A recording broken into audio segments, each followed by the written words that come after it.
This channel does not promote any violent, harmful, or illegal activities. All content provided by this channel is meant for an educational purpose only.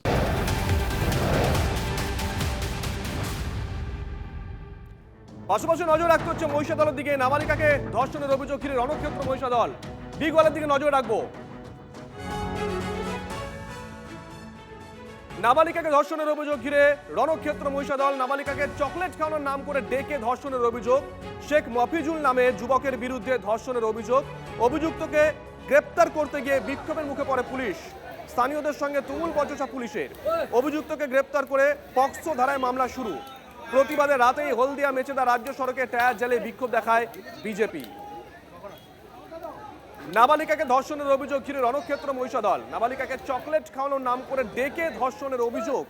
Sheikh Mofizul নামে এক যুবকের বিরুদ্ধে ধর্ষণের অভিযোগ। অভিযুক্তকে গ্রেপ্তার করতে গিয়ে বিক্ষোভের মুখে পড়তে হয় পুলিশকে। স্থানীয়দের সঙ্গে তুমুল বচসা পুলিশের। অভিযুক্তকে গ্রেপ্তার করে পক্সো ধারায় মামলা শুরু হয়েছে। প্রতিবাদে রাতেই হলদিয়া মেচেদা রাজ্য সড়কে টায়ার জ্বালিয়ে বিক্ষোভ দেখায় বিজেপি। বিজেপি বিধায়ক সুভাষ পাজার নেতৃত্বে মিছিল করেন বিজেপি কর্মীরা।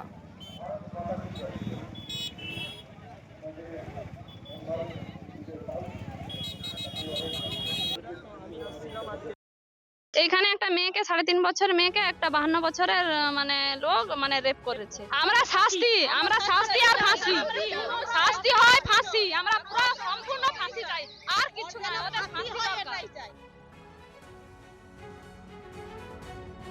সৌমেন আমাদের সঙ্গে রয়েছেন টেলিফোন, আমাদের সহকর্মী। সৌমেন, কি পরিস্থিতি এখন?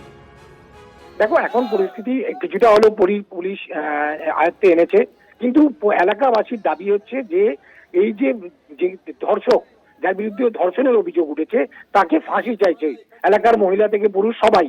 কারণ তারা বলছেন যে বাচ্চা শিশু, তার সঙ্গে যে অমানবিক আচরণ করা হয়েছে সেটা মানতে পারছে না এলাকাবাসী।